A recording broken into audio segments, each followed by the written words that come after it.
We're with Jim Kern in the Vallejo Naval and Historical Museum, but there's a lot more than just naval history in this museum. He'd like to start with the earliest contact period history of Vallejo. Well, we start with the early days, which is before there ever was a city of Vallejo. There were a number of different Native American tribes that lived in this area. Along the straits and along the water were the Carquin Indians, and the name Carquin, the Spanish version of that tribe is Carquines, which is where we get the Carquines Bridge and the Carquines Straits. There were also the Suisun Indians in this area, and their name has come down to us with the Suisun Valley and Suisun City and the Suisun Bay. So that was the earliest days. But during the Spanish and Mexican era, General Mariano G. Vallejo owned thousands of acres of land in Mexican land grants, including the area here where the city of Vallejo is located. General Vallejo didn't actually live here in the city of Vallejo. He lived, of course, up in Sonoma. You can still visit his home up there. But when California was admitted to the Union, General Vallejo could see that the future of California was part of the United States, and so he wanted to be part of that, and he donated a portion of his land, of one of his original land grants, to the state of California to build a new state capital. And that's how our city of Vallejo was established as the state capital of California. Only problem was, when he gave the land, there was no city here.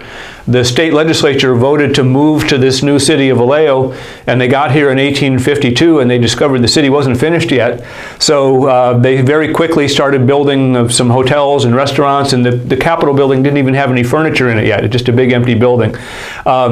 Conditions are pretty primitive, and General Vallejo didn't quite make good on his promise to build this wonderful capital city, so the state legislature stayed here for 1 week in 1852. Conditions were just too primitive, and they finished out that year up in Sacramento. But keep in mind, Vallejo was still officially the state capital, so they did come back the next year in 1853. Conditions had improved a little bit, but it was a very rainy January the second time they met here. Dirt roads were just a river of mud, and so they stayed the second time for 1 month. And then they moved the capital over to Benicia, which you can still visit today. Eventually they moved back to Sacramento, so the state capital moved around quite a bit in those early days, from Vallejo to Sacramento and back to Benicia and around before they finally settled in Sacramento. But that's how we were established as a state capital, for 1 week in 1852 and for 1 month in 1853. But it was the beginning of our city. What really changed Vallejo after that, suddenly here was Vallejo. It looked like a ghost town. The state capital had left, and what was going to become of this new city. But in 1854, Captain David Farragut arrived here on the behest of the U.S. Navy and established the first U.S. Navy base on the Pacific coast. So the Mare Island Shipyard was the very first U.S. Navy base on the Pacific coast. Captain Farragut was a captain at the time, but he became very well known in U.S. naval history. During the Civil War, he was promoted to the rank of admiral. He was the first admiral in the U.S. Navy's history. Everyone remembers Farragut for his famous cry of "Damn the torpedoes, full speed ahead." But earlier in his career, he was the first commander at Mare Island. So that was the beginning of Vallejo, the community growing up together with the Navy for many, many years. Almost 150 years, the Navy was an active presence here in Vallejo.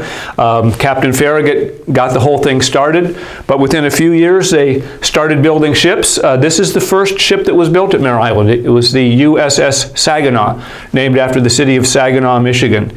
The Saginaw was a steam-powered side wheeler. You see the paddle wheel here on the side. But in those days, those early steam-powered vessels were also equipped with masts. This was a transition between the age of sail and the age of steam, and so they really had two ways to propel this ship. It was they could unfurl their sails when they were out in open sea, or they could also get around by steam power by using the side wheeler there. The Saginaw was the first of more than 500 ships built at Mare Island, and they built everything from the early wooden ships, everything from tugboats to destroyers to submarines. They even built a battleship over there. But it all started here with the Saginaw in 1859, and it was the first, as I say, of more than 500 ships built over at Mare Island. The early days at Mare Island were kind of slow. You know, this was a remote outpost. Most of our Navy, in fact, most of our country was very much focused towards Europe in those days, and we were focused on the Atlantic Ocean, and the Navy's presence was big in the Atlantic. Out here in California, if you were stationed at Mare Island, you were kind of sent out to the end of the earth in a way, because this was a very, very remote posting. That all changed significantly in 1898, which was the Spanish-American War. Not very well remembered in our country's history, but very significant in that it was the beginning of the United States expansion into the Pacific. So a lot of people remember the Spanish-American War and Teddy Roosevelt leading the charge up San Juan Hill and the Rough Riders, and of course that was all in Cuba. But keep in mind also that a large part of the Spanish-American War played out in the Philippines. And it was after the Spanish-American War, or around that time period that the U.S. took possession of the Philippines, Guam, Hawaii, American Samoa, and suddenly we're expanding into the Pacific. The other thing about Teddy Roosevelt is that the Spanish-American War launched him into national prominence. And so within a few years, he became William McKinley's vice president. McKinley was then assassinated. Suddenly, Teddy Roosevelt is president of the United States. But the fortunate thing for Mare Island was that Teddy Roosevelt was one of the strongest supporters of the U.S. Navy that we've ever had in the White House. And his idea was now that we should have a two-ocean Navy. Not just this focus on the Atlantic and looking towards Europe, but the United States now has a need to have a strong presence in the Pacific as well. And that caused Mare Island to really take off. After the Spanish-American War and into the 20th century, Mare Island really began to grow, and that's really a whole other story as to what happened at Mare Island in the 20th century. But it all goes back to Captain Farragut establishing the shipyard in 1854 and the beginning of building these ships in the 1850s and into the 1860s.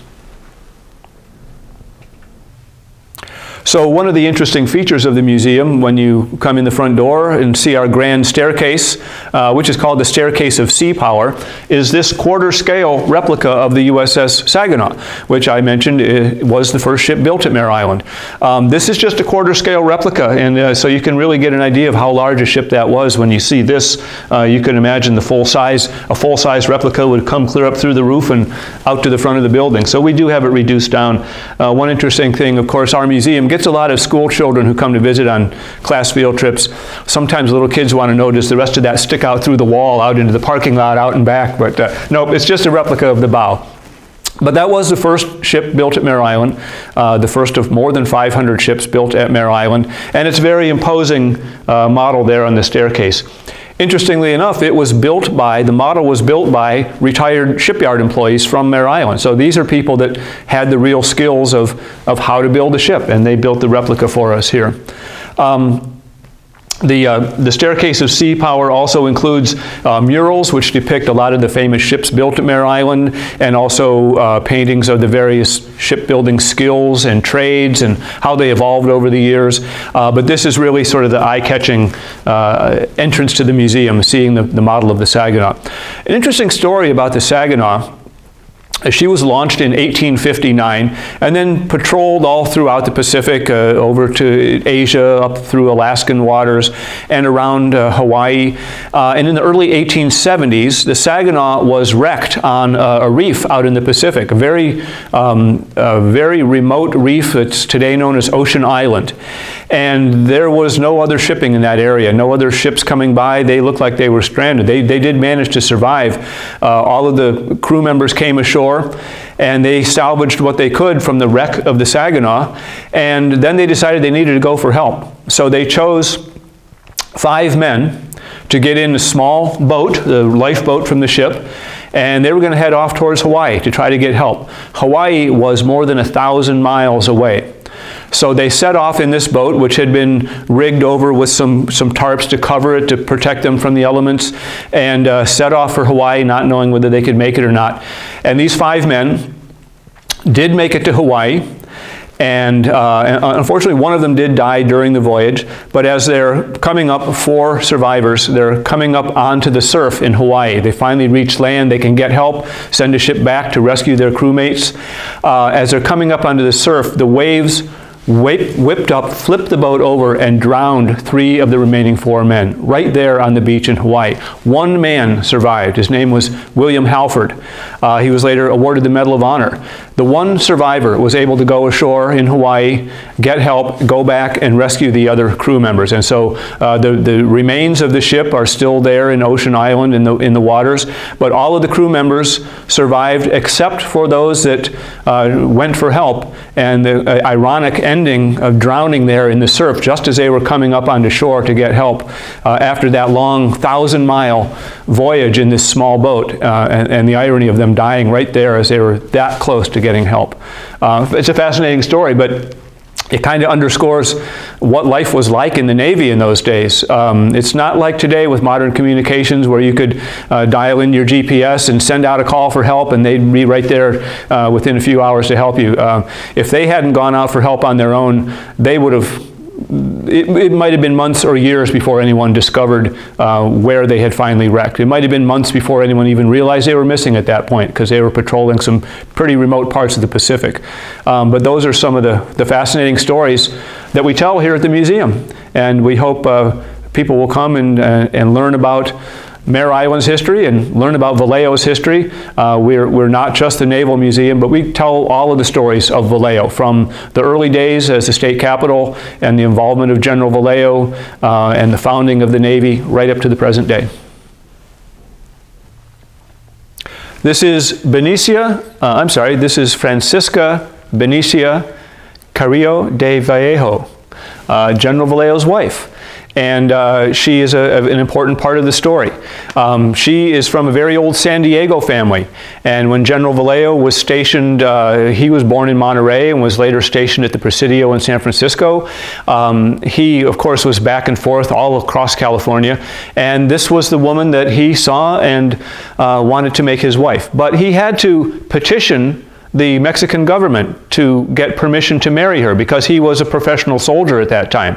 And so it required permission. So the difficulties of travel and communication in the 1830s were considerable. And so the permission had to be granted from the capital all the way down in Mexico City. It took more than 2 years from the time he requested permission to marry till he finally was granted permission and was able to travel down to San Diego and marry his wife. So they came up to Sonoma together.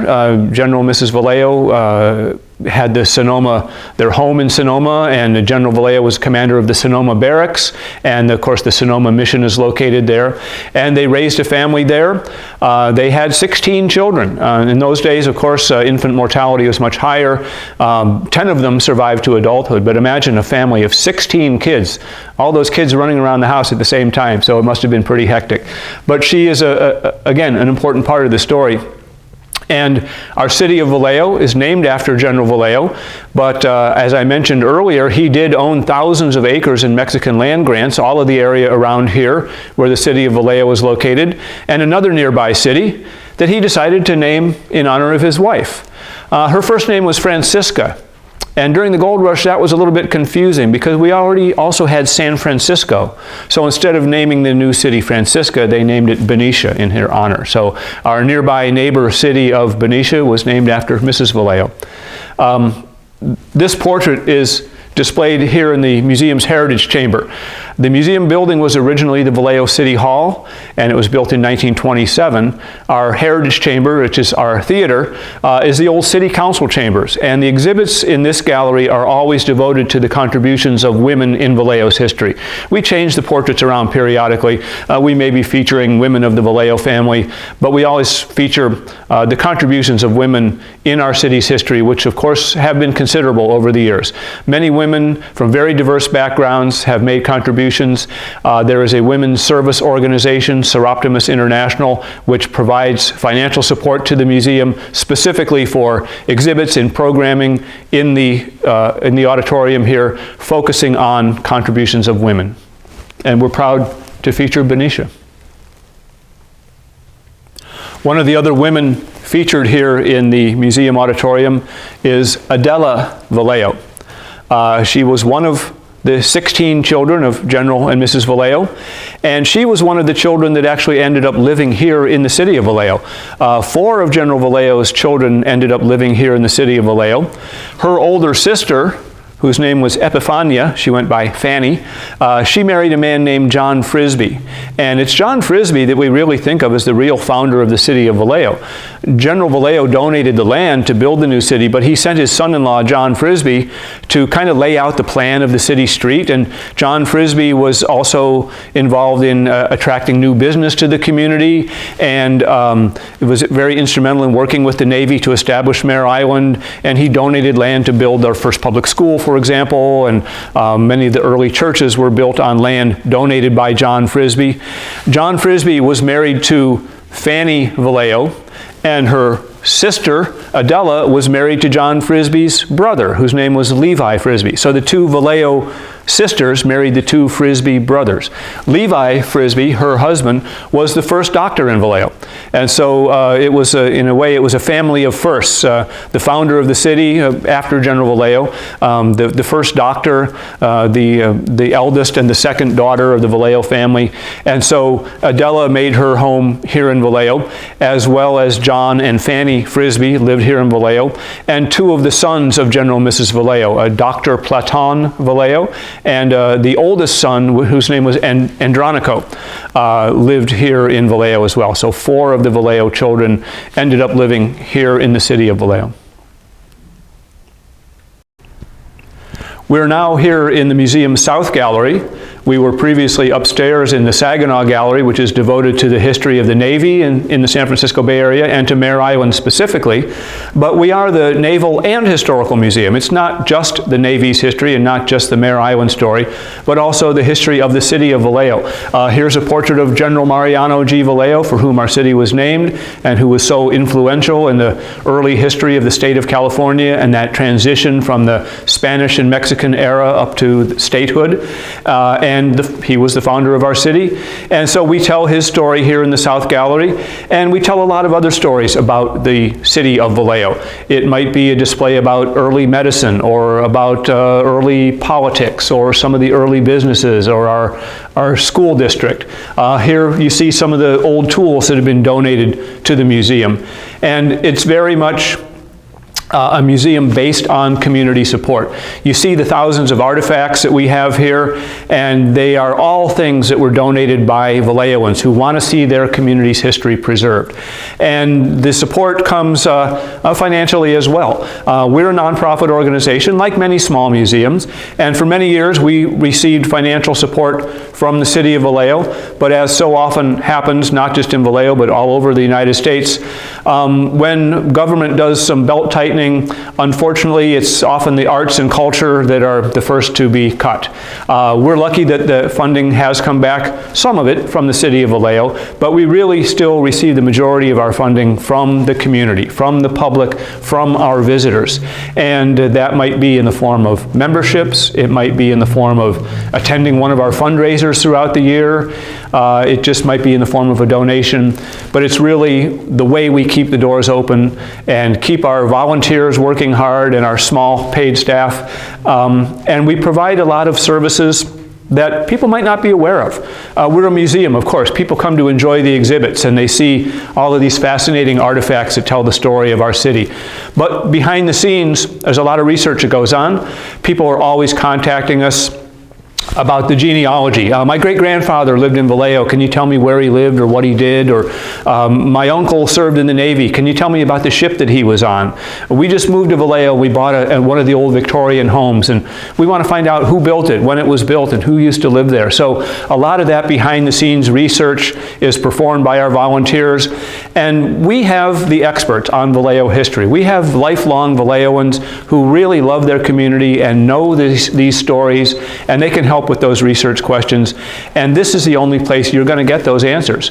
We're a small museum. America is full of small museums that tell unique stories about their own communities. But the way I like to think of it is we are no less professional than the biggest museums in the country. We do things that no other museum can do. Because we're a small museum, I often think of it as going to a very fine small restaurant where you're going to get the best meal you ever had. That little restaurant, they don't aspire to be McDonald's because McDonald's is huge. We don't aspire to be the Smithsonian. The Smithsonian is a wonderful museum. We have the Metropolitan Museum of Art. We have wonderful, huge museums in this country, but it's the small museums that fill that niche space of telling a unique story of their communities that you're not going to find anywhere else. And I like to think that with our dedicated staff, our many volunteers, that we provide a level of professionalism in our exhibits and in our programs that you will find as high a level as at any museum you'll visit. We hope you will come and visit. Learn more about the Navy here in Northern California. Learn about Vallejo when it was briefly our state capital of California. You can visit the museum Tuesday through Friday from noon to 4, or Saturday from 10 to 4. A lot of people like to come downtown here and do their shopping at the farmers market on Saturday mornings all year round. Maybe grab a bite of lunch and then stop by the museum for the afternoon. So you can really make a day of it. And it's really something that people enjoy doing, and as well as the many out-of-town visitors we get. Again, with the Navy's presence at Mare Island, so many people passed through here during their naval careers, and a lot of them come back to Vallejo to kind of relive that experience and to learn more about the history of our community. So we hope, again, that you'll come and visit. Please visit our website to learn more about the museum, which is vallejomuseum.org. And we've really enjoyed having the opportunity to share our story with you today. Thank you very much. You're very welcome.